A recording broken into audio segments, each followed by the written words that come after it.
I'm Chris Chase, and this is a walk-around of the 2013 Acura TL super handling all-wheel drive in top-of-the-line Elite trim.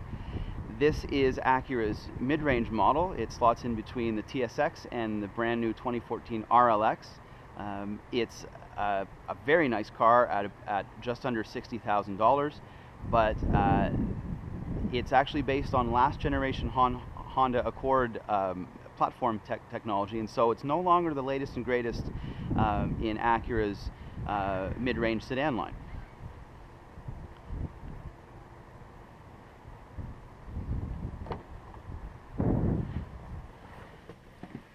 In the driver's seat, you can see a recognizable Acura dashboard, very simple gauges. It's in fact a lot more straightforward than many of its competitors now, some of which are adopting fully electronic gauge displays. In the center stack, there are a large number of buttons, but this is a pretty easy car to figure out once you get the hang of it.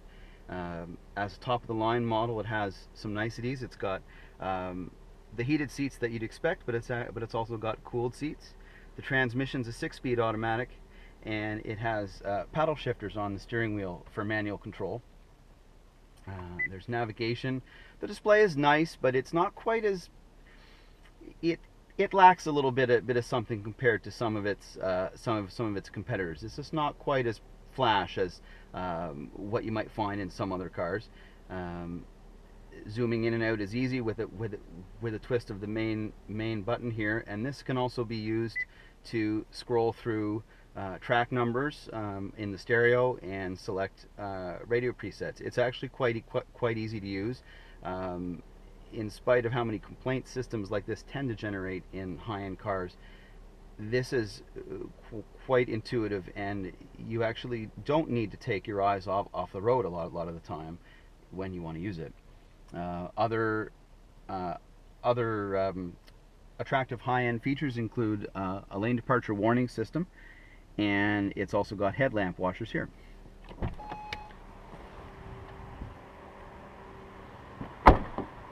In the back seat, find what is fairly typical mid-size sedan legroom.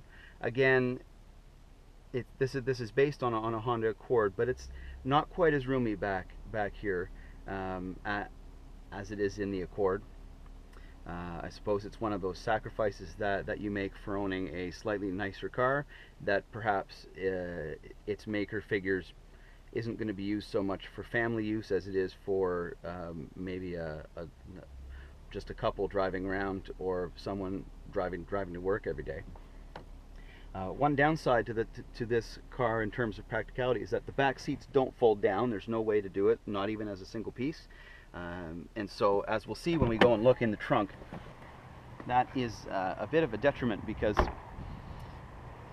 the trunk, while it's large, is actually very oddly shaped, and it has this large hump in the back that makes it difficult and inconvenient for loading large luggage in and fitting, say, a couple of large suitcases inside.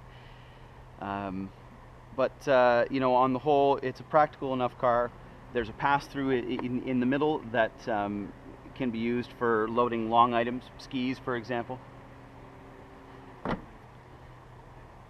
And again, this has Acura's super handling all-wheel drive system, indicated by the badge on the trunk lid. And this is notable because it can actually apportion power between the two rear wheels, so that when you're in a corner, if you want to power through a corner, it'll send more power to the outside rear wheel in order to negate any understeer that's inherent in a front-wheel drive platform, which is what this car is in base form. And for about $60,000, this car is actually a pretty good deal. It's not the latest and greatest, and it does give up a little bit of top-end performance to some of its competitors, say from the Germans. But for the price, this is a very attractive car, and is certainly worth a look if you're looking for something that's entertaining to drive.